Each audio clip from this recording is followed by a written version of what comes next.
Hello and welcome to the CineManiax podcast.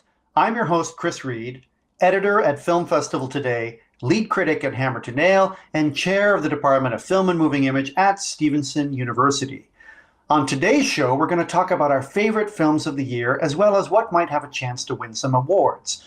Joining me on the show is Mae Abdulbaki, reviews editor and a senior critic with Screen Rant. She is a Rotten Tomatoes approved critic and a proud voting member of the Critics' Choice Association, the Alliance of Women Film Journalists, the Washington, D.C. Area Film Critics Association, and the Black Reel Awards, the last two of which I am also a member. It's great to have you here, Mae. Welcome to the show. Thank you so much, Chris, for having me. Absolutely. So let's start with you. What were your top 10 films of the year? Yeah, absolutely. I've got 10 in no particular order. Conclave, exhibiting Forgiveness, Honora, The Substance, The Seed of the Sacred Fig, Wicked, Baby Girl, Small Things Like These, Ghostlight, and Hard Truths. Well, that's quite an interesting list. Before I read out my list, which has, I think, only one film of overlap, can you tell me something special about one or two of those films and why you chose them? Yeah, Hard Truths kind of took me by surprise. I watched it pretty late in the game, but it has a tremendous performance by Marianne Jean-Baptiste.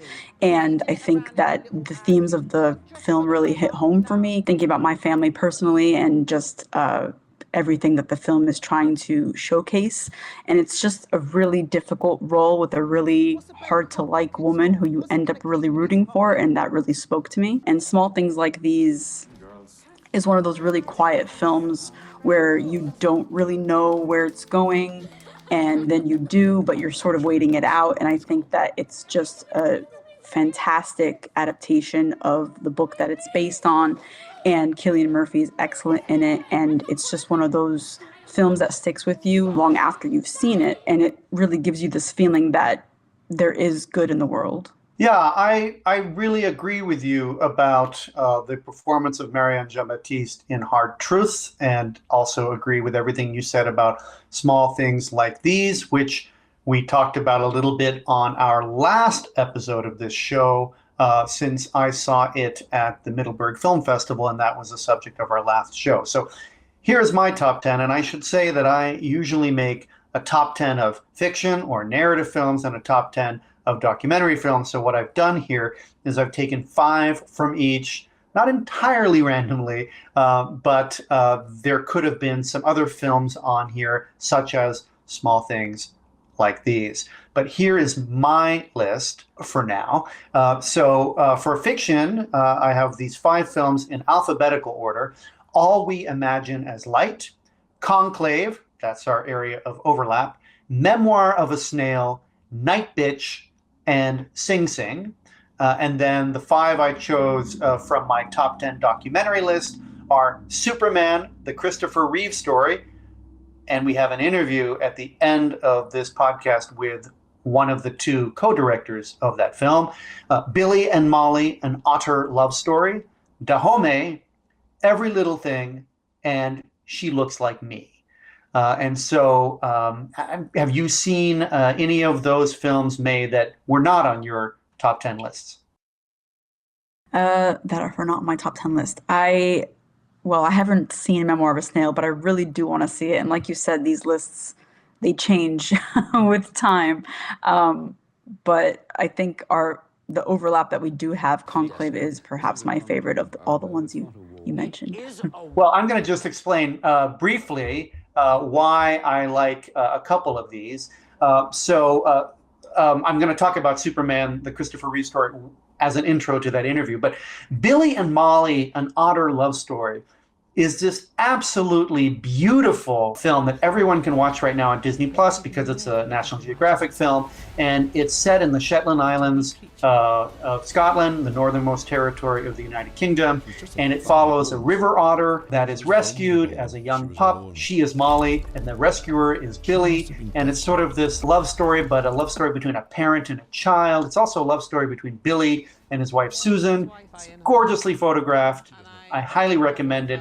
The interview that I conducted at South by Southwest with the director and the producer remains the most read article at Film Festival today because I think a lot of people respond to this film. And Memoir of a Snail is this amazing Australian stop motion animation film that appears for much of its runtime to be wallowing in the depressive misery of the life of the main character, but then it really surprises you with a sweet ending where many of the threads are reconciled. And even when it's delving into some dark material, it's very quirky in its humor. It's a labor of love. This is painstakingly crafted stop motion animation. I highly recommend it. Do you have a sense, Mae? I mean, you're really plugged in over at Screen Rant. What films do you think have the best shot at awards this year? I think Conclave and Anora have pretty great shots at winning. Surprisingly, Wicked has kind of risen in the ranks, but I'm also still not sure that it has a big opportunity to win Best Picture this year. Emilia Perez is one of those movies where it's hit or miss for a lot of people, so I'm not quite sure how far it'll go, but I still do think that it'll be nominated. I should point out that our one of the two critics group that we're both a member of, the Washington, D.C. Area Film Critics Association, chose Wicked as the best picture of the year. Personally, though I enjoyed the film and understand why people are responding to it, I was rooting for something else. But a lot of people like the film. So I think when you say its chances are rising, I believe you. And as surprising as that may seem, did you enjoy the film? Well, you did. It's in your top 10. I did. I'm a big Wicked fan. I saw it twice on Broadway. So I had high expectations for the film going in, and it managed to actually meet them, which was very surprising. I have very high standards for something like this because it's so beloved and it's been around for many, many years. But they managed to really capture the essence of the film, and I think that the casting was great. I was not intending to say that Ariana Grande actually was good in this film, which was a surprise to me. She was amazing. And of course, Cynthia Erivo was mind-blowing, but I mean that's less surprising. But I really thought Ariana Grande was also terrific. What I'm curious about, because I've never seen the show, I know, shame, I've long wanted to, but the film is as long as the stage show, right? And yet the film is only part one. So how did that happen? I mean, you've seen the stage show twice. How did they manage to take in the same running time to only tell half the story? I mean, they basically extended character beats that were already in the show and just made them longer. They added in a couple of things. I don't quote me on this, but I don't recall like Fiyero being the Prince of Oz. That's new. So they just added more stuff and engaged with the characters more than the stage show had the opportunity to do. And I think it worked out. I'm excited to see part two and see what they do with the second half because it does get a lot darker. Yeah, well, I am too. I mean, I may not have wanted this to win the WAFCA award, but I definitely am rooting for the film's success. It's very moving, great performances, and I definitely want to see part two.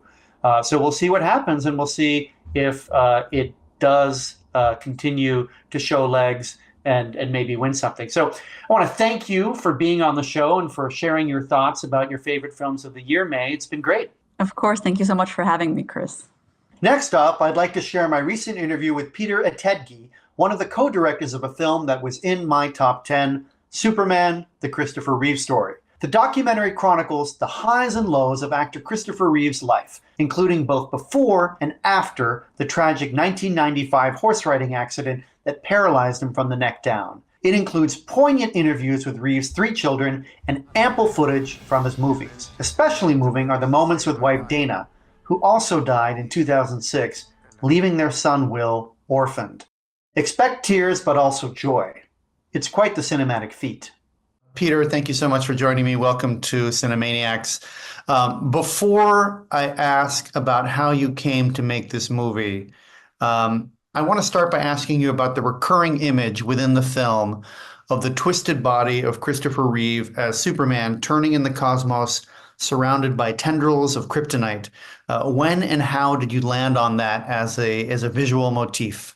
Okay, so I mean, I'm going to backtrack slightly to our first two films that Ian and I made together, McQueen and Rising Phoenix, because for both of those films, we worked very hard to kind of get a visual leitmotif that would run from the main titles through interstitially through the film, almost like connective tissue that sort of like brings together the various visual elements of the story. Because when you're making a documentary, you're often dealing with quite literal tools, whether it's archive or interview.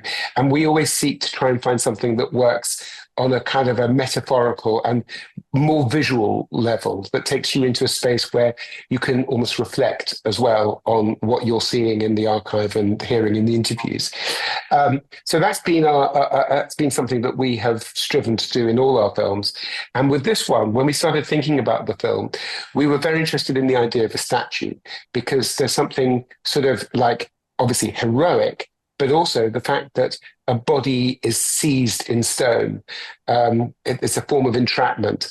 And I think that's quite interesting for Christopher in both modes of the story. In other words, when he's Superman, he's kind of like trapped by the part almost. And when he is, after his accident, he's trapped in his body, can't move at all. So we thought a lot about that image, and then in terms of the background to the image, that sort of like cosmos that you see in various states behind it, we were very interested in something that Christopher said very early on. It was almost like a call to arms to the science and medicine to say, look, we've taken man to the moon, we've conquered outer space. Isn't it time that we sort of like conquered inner space and tried to find ways of healing the kind of fracture that he had. So we liked that idea of outer space and inner space a lot. And we felt that there were certain rhymes when we started looking at imagery of outer space and imagery, macroscopic imagery of what goes on inside the spine. We kind of found there were some really interesting correspondences. So with our amazing computer graphics team that we work with at Passion Pictures, we started experimenting with that, and the idea that a planet can turn into two splitting stem cells, for example. So that was really the thinking behind it. But as I say, it all comes from this place of wanting to create a powerful metaphor that you can thread through the film and serves a variety of purposes, both thematic, but also in terms of the kind of documentary medium as well. Well, it's certainly a very powerful image, and it's a very powerful film. I should have led by telling you how much I loved your movie. I saw it for the first time at DC Docs, where Alexandra Reeve was present. I just rewatched it last week, and it was equally as powerful. Thank you so much for saying that. You mentioned your previous films. The two of you and Ian, first collaborated on, I believe, McQueen, which is right. the 2018 documentary about fashion icon Alexander McQueen. And then you worked on Rising Phoenix, which is a 2020 documentary about the Paralympic movement. So you did fashion and then you did disability. That explains partly how you might have had an interest in this subject. But could you tell me how you came to be the filmmakers to make this sort of definitive movie about the late Christopher Reeve? There's always an element of kismet about these things. And when we were making Rising Phoenix, I was very struck going through a bunch of archive one day with our amazing editor, Otto Burnham, who also worked on Superman. There was this imagery, the archive of Christopher Reeve at emceeing the opening ceremony of the Atlanta Paralympic Games. An image that really stuck in my mind. We weren't able to use that archive in the film, even though, looking back, we should have done. Would have been a nice tie-up. But definitely stuck in my mind. And we were approached through an archive producer who had reached out to Matthew Reeve. Daniel Kilroy, this archive producer, had sort of was trying to find out whether the family had archives that they might be willing to have used in a film about their father, because incredibly there hadn't been a documentary made about him. maybe not so incredibly because the kids had always slightly resisted. They had been approached for, I think, for both fiction and non-fiction versions of their father's life, and they'd always sort of like backed off from that. I think they grew up with a lot of attention around them, being the children of Christopher Reeve, and an enormous amount of attention on their father. And after he passed away, I think there was a conscious effort to sort of like, try and remake their lives and find their own paths, as they say at the end of the film. So, they hadn't want to kind of go back to the past until now, really, with 20th anniversary of his death looming. They kind of felt now was the right time. And so, Daniel's approach was serendipitous. And they immediately said, well, we might be willing to do this, but who would direct it? And then we came into the picture. The first thing to say is that they knew McQueen. They came to know Rising Phoenix. They loved them both. And so from the beginning, there was an element of trust between us when we started talking. They knew that in spite of appearances to the contrary, we were not going to be complete muppets and mess their dad's legacy up. So that's really how it came about. For us, it was a no-brainer. I mean, I kind of feel, you alluded to the two films that we made, and yes, McQueen is obviously set in the world of fashion, but it's a biographical story, and it led us to think quite deeply about how you engage an audience in biography and not get trapped in that sort of cradle to grave episodic storytelling. And then obviously, Rising Phoenix drew us into the world of disability. And we sort of fell in love with many of the stories and obviously the athletes that we met. And it became something of a passion, but really changed the lens through which we saw the world. So coming back to it for this film was a no-brainer for us, and this is a story that I grew up with, so it was truly a privilege to get to direct a film about Christopher. It can't have been easy for many of the people involved to talk about Reeve. We see Gay Exton, the mother of his first two children, break down, and Reeve's youngest son, Will, has quite a moment when discussing his late mother's diary entries. Again, rewatching the film, I found that incredibly powerful. How did you and Ian yourselves handle the emotional roller coaster of such scenes? Well, I mean, the first thing to say is that, it's absolutely essential to build a degree of trust, and I would almost say friendship and confidence with your subjects.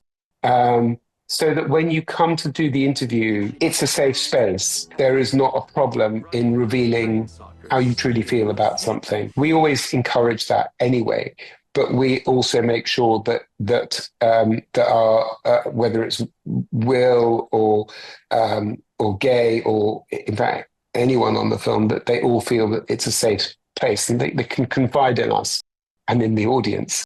And so, and also obviously it's there's a lot of loss in this story. I think there's also, I hope, an element of uplift, but the loss is pervasive and it stays with you.